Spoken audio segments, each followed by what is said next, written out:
Bien, hermanos, que el Señor les bendiga. Es para mí un placer poderme dirigir hacia ustedes por medio de internet, ¿verdad? Ustedes que están viendo este video. En esta tarde pues vamos a compartir un mensaje de la palabra del Señor, corto, para que podamos disfrutarlo, ¿verdad? Corto, pero con una rica enseñanza para todos nosotros que probablemente estamos pasando momentos difíciles, algunos, otros pues momentos buenos, otros momentos tristes, como repito. En esta tarde vamos a meditar sobre el tema que yo le he puesto un pequeño tema que dice la tristeza y el gozo del cristiano. Para eso yo les invito a que tomen sus Biblias, la que tengan ahí a la mano, y abran sus Biblias en el Evangelio según San Juan, en el capítulo 16, y vamos a estar meditando en el versículo 22. Ese va a ser el texto base que vamos a utilizar para esta pequeña reflexión, y si ustedes lo tienen ya la Biblia en sus manos, me acompañan con la lectura. La palabra de Dios se lee en el nombre del Padre, del Hijo y del Espíritu Santo, y dice así: También vosotros ahora tenéis tristeza, pero os volveré a ver y se gozará vuestro corazón, y nadie os quitará vuestro gozo. Amén. Como les decía, el tema es la tristeza y el gozo del cristiano. Para entender, algunos dirán, pero ¿cómo un cristiano puede tener tristeza? Pues en este capítulo que Jesús comienza a hablar acerca del Espíritu Santo, él comienza a explicarle a sus discípulos que Él se va a retirar por un momento, pero un momento también va a tardar su regreso. Entonces los discípulos comienzan a preguntarse en su mente, a decir, bueno, ¿cómo es eso de que Jesús en un momento va a ser quitado, se va a ir, pero también en un momento va a volver? Y Jesús les comienza a explicar que cuando Él se retire, muchas personas en el mundo se van a alegrar. Sin embargo, los cristianos, los hijos de Dios, sus discípulos, sus amigos, se van a entristecer probablemente. Ahora, muchos dirán, pero ¿cómo un cristiano puede entristecerse? Y Jesús lo explica en este capítulo. Y hermanos, yo estudiando este capítulo me doy cuenta que la tristeza del cristiano se puede entender únicamente espiritual, desde el punto de vista espiritual, porque una persona inconversa quizás probablemente no pueda entenderlo, o le costaría un poquito más entenderlo. Por eso es que la tristeza del cristiano se entiende de una forma sobrenatural, porque muchos dirán, Jesús no es un Dios de tristeza, Jesús no es un Dios de dolor, pero fíjense que al estudiar esta parte nos vamos a dar cuenta de que Jesús les dijo a sus discípulos, ustedes van a pasar tristeza y el mundo probablemente se va a alegrar, pero va a haber un tiempo, y lo dice en el versículo 22 que acabamos de leer, dice, también vosotros ahora tenéis tristeza, pero os volveré a ver, y entonces se alegrará vuestro corazón, y nadie quitará vuestro gozo. Como primer punto, yo tengo acá que la aparente ausencia de Jesús provoca tristeza. Les invito a que leamos el versículo 19, que dice así. San Juan 16, 19 dice, Jesús comprendió que querían preguntarle, y Él les dijo, ¿preguntáis entre vosotros acerca de esto? ¿Por qué dije, todavía un poco y no me veréis? Y de nuevo poco y me veréis. De cierto os digo, que vosotros lloraréis y lamentaréis, y en cambio el mundo se alegrará, aunque vosotros estéis tristes, pero vuestra tristeza se convertirá en gozo. Yo les platicaba a los jóvenes el día sábado, por ahí tuvimos un culto con los jóvenes, y hablábamos acerca de ese fruto del Espíritu que es el gozo, que ese debe permanecer en los corazones de nosotros como hijos de Dios.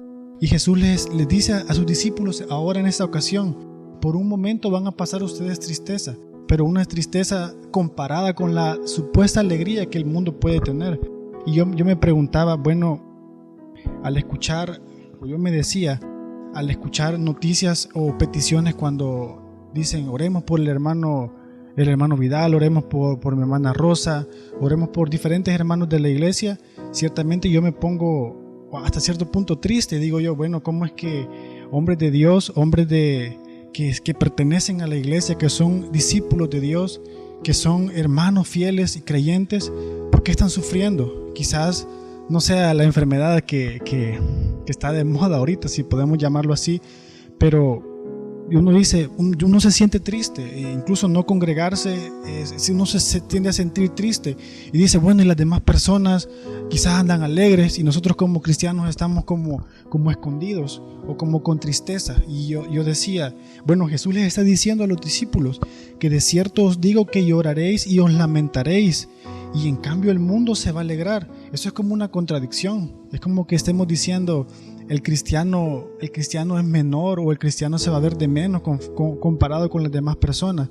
Pero realmente, si ustedes pusieron atención en el tema, decía la tristeza y el gozo del cristiano.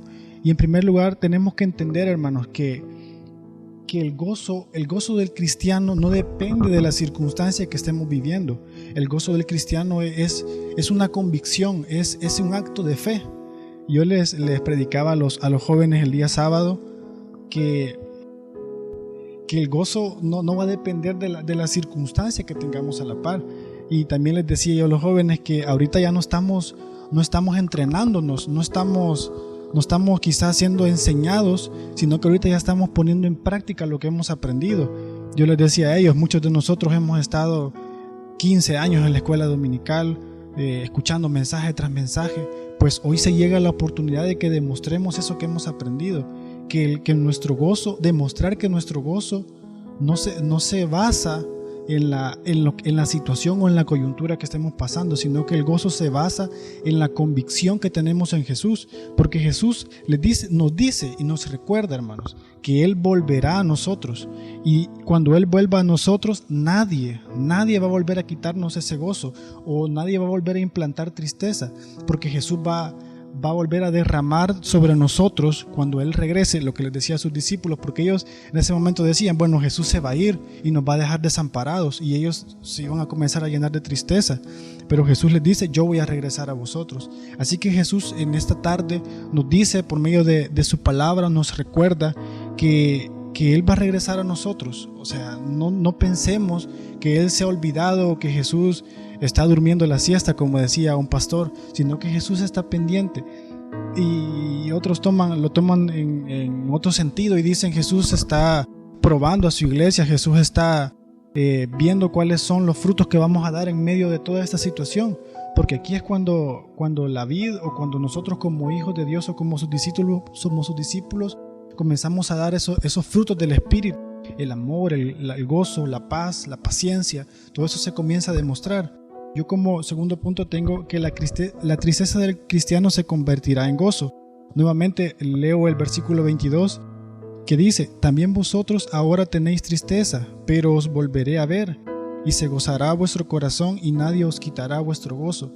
Yo cuando escucho tantas noticias malas, yo platico con mi jefe y él me dice, pues realmente son momentos difíciles, me dice él, pero cuando el cristiano se recuerda de esa promesa que dejó Jesús en su palabra, que dice que Él se iba a ir, pero iba a mandar a un consolador, iba a mandar al Espíritu Santo, que es el que nos redarguye, que es el que está con nosotros, que es el que nos consuela, que es el que está ahí presto para ayudarnos. Y más allá de esa noticia de que Jesús dejó a su Espíritu Santo con nosotros en medio de la iglesia, me conforta más porque sé que la venida de Jesús está aún más cerca que ayer, más cerca que hace 10 años que decíamos que Jesús está pronto en venir.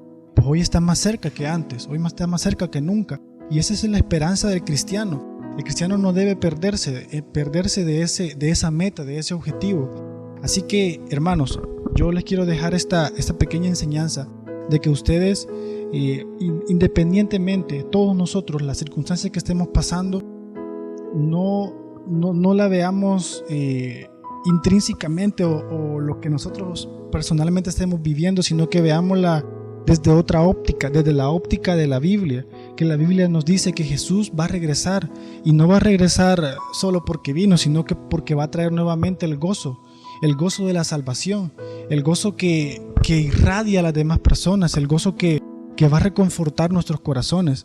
Así que yo, recordando nuevamente, anoche estábamos orando por una lista ya algo grande, quizás de unos 8 hermanos de la iglesia, y quizás otros que no conocemos su situación de salud o otra situación que estén pasando.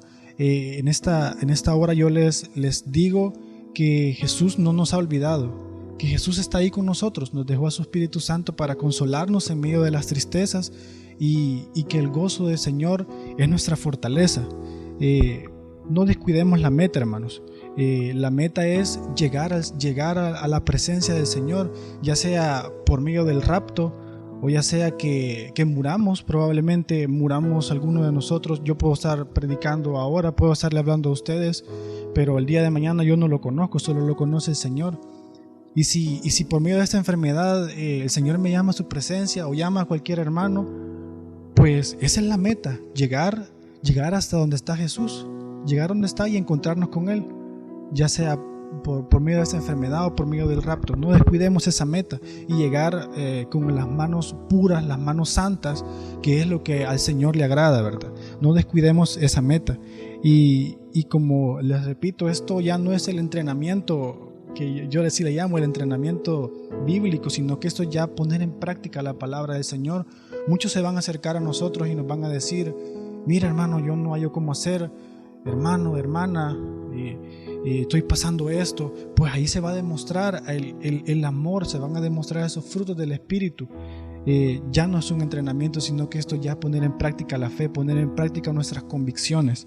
Y acá también, hermanos, se va a demostrar o se va a evidenciar sobre qué hemos fundado nosotros nuestra casa, sobre qué hemos fundado nuestra fe, sobre una arena o sobre una roca. Pues yo espero, hermanos, que recapacitemos en eso y que si hemos quizás todo este tiempo atrás depositado nuestra confianza o puesto nuestra casa sobre la arena, pues hoy recapacitemos y pongamos nuestra casa sobre la roca, porque si sabemos que nuestra casa está sobre la roca, nunca va a ser conmovida, porque el Señor Jesús es nuestra roca y Él nos cuida y Él nos protege, y Él es una roca fuerte, permanente, ¿verdad? Que no se mueve, así como dice su palabra, así como es el monte de Sión, que no se mueve, sino que permanece para siempre. Amén. Esta es la meditación, hermanos, y espero que ustedes se encuentren bien de salud y que el Señor les bendiga. Sigamos las recomendaciones. Si tienen que salir estrictamente, pues hagámoslo con las medidas necesarias, y que el Señor les bendiga.